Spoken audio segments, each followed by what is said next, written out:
നമ്മുടെ രാജ്യത്തിന്റെ സുരക്ഷാ ഉപദേഷ്ടാവ് അജിത് ഡോവൽ അടുത്ത ആഴ്ച റഷ്യയിലേക്ക് തിരിക്കുമെന്ന സുപ്രധാനമായിട്ടുള്ള വിവരങ്ങൾ ഇപ്പോൾ പുറത്തു വരുന്നു. എന്തിനാണ് അജിത് ഡോവൽ റഷ്യയിലേക്ക് പോകുന്നത്? റഷ്യയിൽ പോയാൽ പട്ടിണി മാറുമോ എന്നുള്ള ചോദ്യങ്ങളൊന്നും ഇത്തവണ ആരുടെ ഭാഗത്തു നിന്നും ഉയരുന്നില്ല. കാരണം വേറൊന്നുമല്ല, അജിത് ഡോവൽ റഷ്യയിലേക്ക് പോകുന്നത് S-400 വേണ്ടിയാണ് വീണ്ടും എന്നുള്ള റിപ്പോർട്ടുകളാണ് ഇപ്പോൾ പുറത്തു വരുന്നത്. S-400 മാത്രമല്ല, S-500 നിർമ്മാണം ഇനി സംയുക്തമായി ഇന്ത്യയും റഷ്യയും തമ്മിൽ ചെയ്യാനുള്ള സുപ്രധാനമായിട്ടുള്ള ചർച്ചകളും ഈ യാത്രയിൽ ഉണ്ടാകും എന്നുള്ള സൂചനകളും ഇപ്പോൾ പുറത്തു വരുന്നുണ്ട്.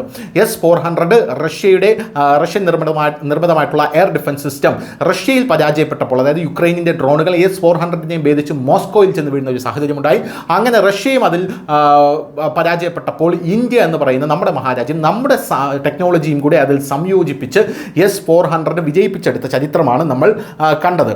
S-400 300 പാകിസ്ഥാനി ഡ്രോണുകളെയാണ് തകർത്തെറിഞ്ഞത് എന്നുള്ള റിപ്പോർട്ടുകളാണ് ഇപ്പോൾ പുറത്തു വരുന്നത്. അതുകൊണ്ട് തന്നെ കൂടുതൽ S-400 വേണ്ടിയും S-500 നിർമ്മാണവും അതിൻ്റെ ഡെലിവറിയും ത്വരിതഗതിയിലാക്കാൻ വേണ്ടിയുമാണ് അജിത് ഡോവൽ ഇപ്പോൾ റഷ്യയിലേക്ക് പോകുന്നത് എന്ന സുപ്രധാനമായിട്ടുള്ള വിവരങ്ങൾ ഇപ്പോൾ പുറത്തു വരുന്നു. ഇത് മാത്രമല്ല, മറ്റൊരു വിവരം കൂടി ഇതിനോടൊപ്പം ചേർത്ത് വരുന്നുണ്ട്.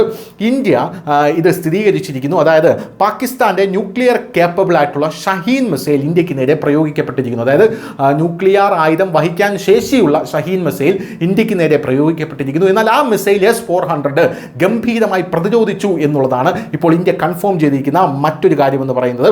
അത് വളരെ ഡേഞ്ചറസ് ആയിട്ടുള്ളൊരു മിസൈലാണ്.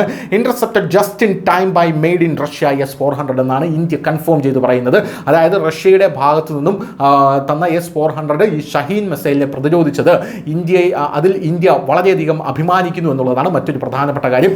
അതുകൊണ്ട് തന്നെ ഇനി കൂടുതൽ S-400 വേണ്ടി വരും. ഇനി S-500 നിർമ്മാണം ത്വരിതഗതിയിലാക്കാനുള്ള വലിയ ചുവടുവയ്പ്പാണ് ഇപ്പോൾ നടക്കാൻ പോകുന്നത്. അത് പോരാഞ്ഞിട്ട് റഷ്യയും ഇന്ത്യയുമായുള്ള മറ്റ് ആയുധ കച്ചവടത്തിൻ്റെ വലിയ തലങ്ങളിലുള്ള ചർച്ചകളും അവിടെ നടക്കും എന്നുള്ളതാണ് ഇപ്പോൾ മനസ്സിലാക്കാൻ സാധിക്കുന്നത്. News desk news India Malayalam.